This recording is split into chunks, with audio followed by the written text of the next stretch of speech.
Allô les mamans et bienvenue dans cette première capsule. On va aborder un sujet qui me tient à cœur, puis je pense qu'il tient à cœur aussi Elena qui est avec moi. T'as d'ailleurs écrit un livre, Le racisme et toi. Donc, c'est le racisme chez les jeunes. Parle-moi un peu de ce qui t'a mené à écrire ce livre-là. Ouais, dans le fond, j'habitais en Australie les 2 dernières années. Ouais. Puis j'ai commencé, en Australie, la communauté noire est pas très grande. Il y a beaucoup de communautés asiatiques. Et donc, j'avais comme le goût de me raccrocher un peu avec la belle communauté noire qu'on a à Montréal. Fait que je me suis mise à suivre plein de journalistes, plein de gens là sur Instagram qui étaient de la communauté noire.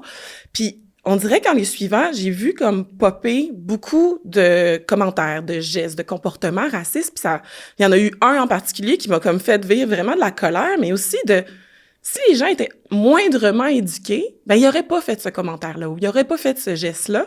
Puis là, je me suis mise à chercher. J'étais comme, y a-t-il un livre genre le racisme pour les nuls ou tu sais quelque chose là comme qui permet Mais parenthèse, là, c'est ce qui choque le plus mon chum qui est aussi noir. Oui. Les commentaires qu'il voit sur les réseaux. Ben oui. S'il nous écoute, je le salue, ça l'enrage. Ah oui, mais vraiment. Puis moi, c'est vraiment ça qui est arrivé là. C'était une grosse colère là, de cumulation de voir tout ça. Puis là, de me dire, tu sais, la colère, des fois, tu peux juste t'asseoir puis pas faire grand-chose puis chialer, ou ça l'amène à l'action. Puis là, ben c'est ça que c'est fait. Ça m'a amené à l'action, j'ai communiqué avec la maison d'édition, puis là, j'ai dit, je veux écrire là-dessus, puis on s'est mis, puis là, de fil en aiguille, ben là, il est sorti en septembre. C'est vraiment intéressant. Donc, on va en jaser aujourd'hui. Oui. Comment qu'on aborde ça? Premièrement, c'est quoi le racisme chez, par exemple, les jeunes ou même chez, dans ton livre, tu parles, c'est surtout adressé aux jeunes, hein, c'est ça? Dans le fond, mon livre, je parle aux jeunes, ouais, d'à peu près 10 ans et plus, mais, tu sais, comme j'ai beaucoup d'adultes qui l'ont lu puis ont dit, OK, ouais, non, c'est vraiment intéressant, j'ai appris des choses dedans, il devrait être dans toutes les écoles. Tu sais, c'est les commentaires que j'ai vraiment souvent. Fait que oui, je m'adresse aux jeunes, mais Ça part de là, ça part de la maison. Ouais, ça part de la maison. Ça part de la maison. Fait que, par exemple, chez les jeunes, ça se concrétise comme quoi, le racisme? Mais, tu sais, souvent, on a en tête, là, un geste ou un comportement très distinct, là, tu sais, de comme, retourne chez vous, tu sais, comme, tu sais, quelque chose de très violent. Mais ça, c'est juste la pointe de l'iceberg. Tu sais, ça, c'est ce qu'on a en tête. Mais tout ce qu'il y a en dessous, tu sais, on parle de microagressions, de racisme systémique, des privilèges, des stéréotypes.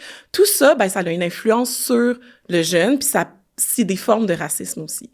Puis dans le fond, ce qu'il y a le plus fréquent, c'est les microagressions. Tu sais, une microagression, c'est quand les gens, ils veulent pas nécessairement être racistes, ils veulent pas nécessairement faire un commentaire raciste. Des fois, c'est un compliment mal tourné ou, tu sais, ils peuvent le voir de manière banale, puis finalement, ben, ça blesse quand même la personne qui les reçoit.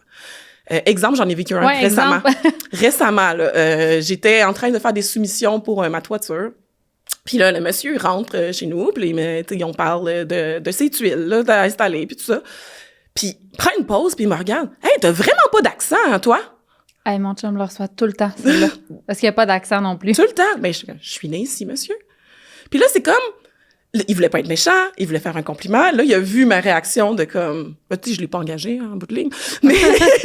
Ça n'a pas sa place. Non! Puis c'est comme d'assumer qu'une personne qui a mon look ne pourrait pas être québécoise. C'est bon, ça. C'est vrai. Puis, tu sais, la personne voulait pas être méchante. Elle voulait pas... Mais c'est de mettre l'accent sur ma différence. Puis c'est comme d'assumer... mais c'est sûr qu'elle vient d'ailleurs avec son nom Bouzy, puis elle est noire, comme... Tu devrais avoir parlé avec un accent. C'est ça, exact. Comme si lui, tu devrais parler avec un accent. Exactement. Exactement. Puis d'autres exemples, t'es belle pour une noire. Wow. Ouais, ça, je l'entends souvent. Tu sais, c'est un compliment. Mais pourquoi, comme, dénigrer tout le reste de ma communauté pour me faire un compliment? Fait que c'est ça, des microagressions. C'est vraiment, tu sais, d'où viens-tu vraiment? Tu sais, plein de choses comme ça qui sont... D'où viens-tu vraiment? Ça te fait demander. Ben, tu sais, tu viens d'où? Ben, je suis née au Québec. Non, mais tu sais, comme, pour savoir, dans le fond, pourquoi je suis noire. Tu sais, c'est ça la question. Comme si tu ne pouvais pas être québécoise puis noire. Exactement. C'est vraiment incroyable. Et puis, moi, je vais être honnête, avant de sortir avec mon chum, je le réalisais pas à quel point que c'était intense. Les premières fois que mon chum en a parlé, parce qu'il en a vécu toute sa vie, moi, je banalisais beaucoup, tu sais, je disais, ben voyons, tu sais, laisse faire ça, regarde dans une autre direction, comme, tu sais, non, tu comprends pas, Marie-Pierre, là, il se passe ça, en auto, les arrestations comment que t'appelles profilage ça? Racial. Ouais, profilage racial dans le sens vérification. Aléatoire. Et plein de choses comme ça, banales, tu sais, comme il y avait un beau pick-up récent, puis tu sais, se faire dire... ouais, t'as un beau pick-up pour un noir, là, tu sais, comme si parce qu'il est noir, il pourrait pas avoir des belles choses. Ben souvent, justement, en lien avec le profilage racial, ils vont arrêter, tu sais, comme j'ai des gens dans ma famille se sont fait arrêter 11 fois de manière aléatoire. Puis c'était vraiment, ils assument, dans le fond, qu'il y a plus de chances que tu aies volé la voiture qu'elle t'appartienne. Fait que c'est pour ça qu'ils font comme un petit, on va pas prendre de risques, tu sais. Ouais, mais au début, je banalisais un peu ça en voulant dire regarde ailleurs, jusqu'à temps que je le vive avec lui. Dans le char avec lui, par exemple, quand j'étais enceinte, on était au 10-30, puis il y avait un char rabaissé, fait que les policiers me voyaient pas, puis j'étais enceinte, puis j'étais penchée parce que j'étais sur le bord d'accoucher, fait qu'ils me voyaient pas. Puis là, ils ont commencé à dire à mon chum, ouais, t'es vite teintée, nanana, mais tu sais, les vitres étaient pas trop teintées. Fait que là, moi, je me relève, je suis comme, qu'est-ce qui se passe? Je dis, ah, ta femme est là? Ta femme est là? Elle est enceinte? Oh, oui, qu'est-ce que ça fait que je sois là? Comme s'il était surpris. Puis là, mon chum, il dit, ah, vas-y, la chercher ta machine pour t'aider. Il dit, ah, non, c'est correct, là, vas-y, non. Il dit, non. Il dit, tu m'as intercepté, vas-y, la chercher ta machine pour mesurer les vitres. Puis il était à peu près comme, tu sais, il y avait des événements au 10-30, puis il a jamais voulu aller chercher sa machine. Puis moi, j'ai vécu à côté de lui, puis je suis comme, c'est n'importe quoi, là, il voulait juste un prétexte pour ça. Puis là, j'ai réalisé que, OK, ce qu'il vit, c'est vrai, dans le fond, là. Puis c'est constant. Puis c'est l'accumulation aussi. Tu sais, des fois, quand on est plus jeune, tu sais, je m'en rendais pas nécessairement compte. Puis je l'accumulais. Puis là, une fois, à un moment donné, une personne te demande... Puis là, tu t'éclates à cette personne-là parce que t'as accumulé sans rien dire. Puis là cette personne-là, hey, tu sais, excuse-moi, je voulais vraiment pas. Puis là, t'es comme, tu sais, la réaction est peut-être exagérée, mais c'est l'accumulation de ce qu'on a eu avant. Mais c'est difficile quand tu le vis pas. Par exemple, comme moi, qui est la partenaire de mon conjoint noir, puis c'est difficile de tout le temps comprendre comment il peut le vivre, vu que moi, je l'ai déjà vécu dans d'autres situations, mais ça a pas été constant toute ma vie, tu sais, parce qu'il y en a à l'inverse aussi, là. Oui. Ouais, il y en a à l'inverse, mais c'est dur de comprendre. Fait que, comment qu'on peut faire à la maison pour aborder ça avec bienveillance avec nos enfants pour un peu, parce qu'on disait ça part de la maison, mais comment qu'on aborde ça? Il y a des gens qui nous écoutent qui sont comme, OK, mais moi, je veux conscientiser mes enfants à pas faire ça. Comment qu'on fait ça? Ben, en premier, parce que très jeune, hein, les enfants commencent déjà à remarquer des différences, puis ils vont avoir une préférence pour les gens qui leur ressemblent. Puis si, ils voient jamais de gens de la diversité, ben, ils vont avoir des réactions, c'est sûr, par rapport quand ils vont avoir quelqu'un de différent. Fait que, tu sais, tôt dans la vie des enfants, avoir un entourage diversifié. Montrer des livres, des films, des téléséries, et faire écouter de la musique, manger de la nourriture qui goûte différent, tu sais, de vraiment rentrer là-dedans pour que l'enfant soit exposé à plein de choses. Voyager, si c'est possible, tu sais, de vraiment voir qu'il y a d'autres manières de vivre, il y a d'autres manières d'être. Puis l'enfant, ben, il va être exposé à ça. Puis il va le voir que, ben, je m'en vais au parc dans un voyage, puis je joue avec quelqu'un d'autre qui parle même pas ma langue, puis on trouve un moyen de s'arranger, puis il est super gentil. Ben, s'ils grandissent là-dedans, ben, ils vont pas avoir peur face à la différence. Si là, bon, vos enfants sont déjà plus vieux, ils ont pas eu le temps de vivre tout ça, c'est correct, ils sont pas perdus encore. On peut encore, d'ailleurs, les exposer à tous les médias, parce que ça part de l'environnement, les stéréotypes et tout ça, puis après ça, de leur expliquer de valoriser l'empathie, l'inclusion, le respect dans tout ce qu'ils font, l'égalité, puis de rien assumer d'une personne. De même si t'as tes idées préconçues, il y a quelqu'un qui est là devant toi, t'as tes idées préconçues qui sont là, mais de juste les questionner puis dire, hey, tu sais, je vais rien assumer, je vais apprendre, je vais être curieux, je vais poser des questions de manière respectueuse pour apprendre à connaître la personne, puis après ça, je me ferai vraiment une idée de qui elle est. C'est pour pas rester avec mes stéréotypes. C'est vrai. Moi, je l'ai appris quand j'ai commencé à travailler. J'étais jeune, là. Je travaillais dans une petite boutique dans mes premiers jobs. Puis il y a une madame, tu sais, qui était vraiment mal habillée. Tu sais, jugement, tu la vois, puis tu te dis, OK, c'est sûr que cette madame-là, elle a pas vraiment de sous, tu sais.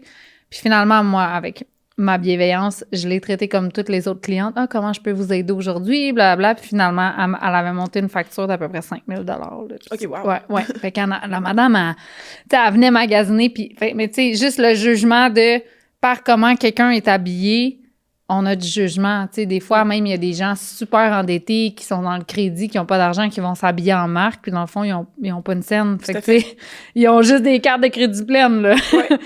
Fait que c'est dur, mais on l'apprend par l'expérience, puis justement de pas juger, même que ce soit pour la couleur ou pour d'autres choses. Oui.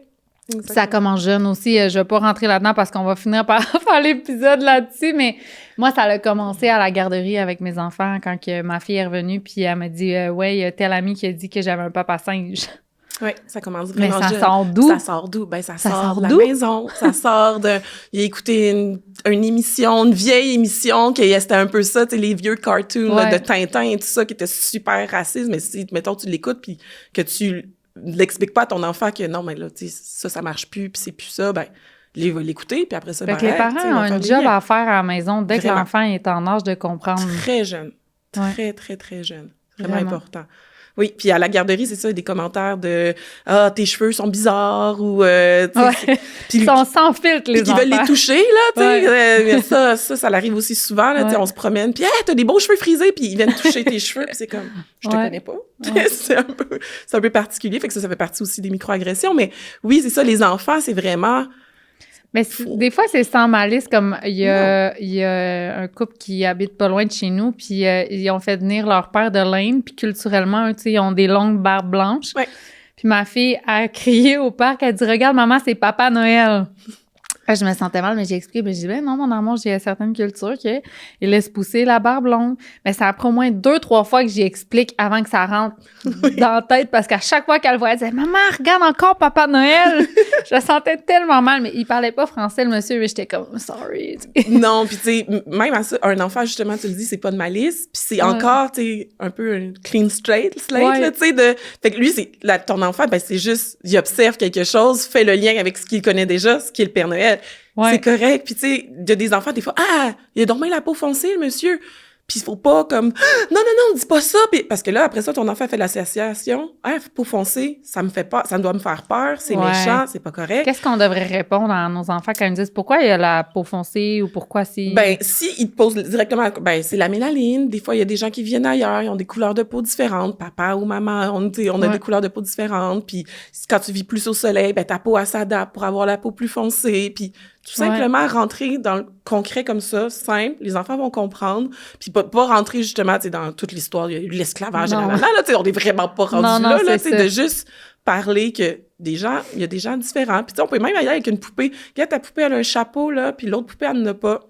C'est deux personnes distinctes qui ont des différences. Ben, c'est la même chose avec la couleur de la peau, la texture des cheveux. Moi, j'ai aimé ça. J'ai expliqué à ma fille qui me demandait pourquoi, maman, toi, ta peau est blanche, puis papa est brune, puis nous, ben, papa est noir, puis nous est brune, tu sais. Ouais. Puis j'ai dit, ben, tu sais, mon amour, c'est comme des œufs quand on les achète. Ben, des fois, mais il y en a qui viennent de la ferme, puis ils sont bruns, puis des fois, on a des bruns foncés, puis des fois, des blancs, mais en dedans, le coco, il est comment? Mais ils sont tous pareils, les cocos. Fait que on est tous des êtres humains avec des traits, des caractéristiques différentes.